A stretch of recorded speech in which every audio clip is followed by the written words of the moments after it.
Thyroid ఉన్న వాళ్ళని నించోమన్నారండి. ఎప్పుడమ్మా?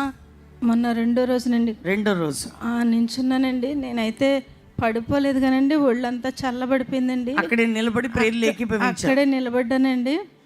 మొన్న అయితే టెస్ట్ చేయించుకోలేదండి. ఈరోజు ఉదయం చేయించుకున్నానండి. టెస్ట్ రాలేదండి. అయితే 5 గంటలకు ఫోన్ చేస్తే ఇంకా రాలేదమ్మా అన్నారండి.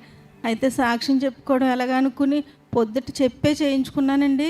5 గంటలకు ఇస్తా అన్నారండి, ఇవ్వలేదండి. చెప్పడం అవ్వలేదు. ఎలాగైనా బెల్లంపల్లి అయినా వెళ్ళి చెప్పాలనుకుని వచ్చేసానండి. ఇక్కడికి వచ్చిన తర్వాత 7 గంటలకి ఆ ల్యాబ్ ఆయనకి ఫోన్ చేస్తే టెస్ట్ వచ్చిందండి, మరి మీకు ఫోన్కి పంపమంటారా అని అడిగారండి. అంటే ఎలా ఉందండి అంటే నార్మల్ అని చెప్పారండి. అయితే ఇక్కడికి వచ్చాక ఫోన్కి పంపించారండి. ఇచ్చావమ్మా? నార్మల్ వచ్చిందండి. ఇప్పుడు నార్మల్ రిపోర్ట్ వచ్చిందండి. ల్యాబ్ టెక్నీషియన్ చెప్పారండి. ఎంతకాలం నుంచి నీకు ఆ ప్రాబ్లం? 7 సంవత్సరాలు అయిందండి. 7 సంవత్సరాల నుంచి మెడిసిన్ వాడుతున్నానండి. నేను మొన్న రోజు ప్రేయర్లో నిలబడ్డా.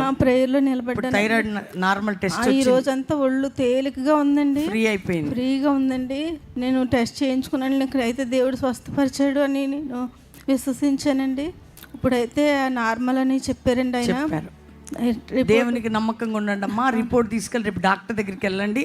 ఆయన సజెషన్ ప్రకారం వెళ్ళండి. మంచిగా దేవునిలో బలంగా ఉండండి. మంచిగా ప్రేయర్ చేసుకోండి. Praise lord.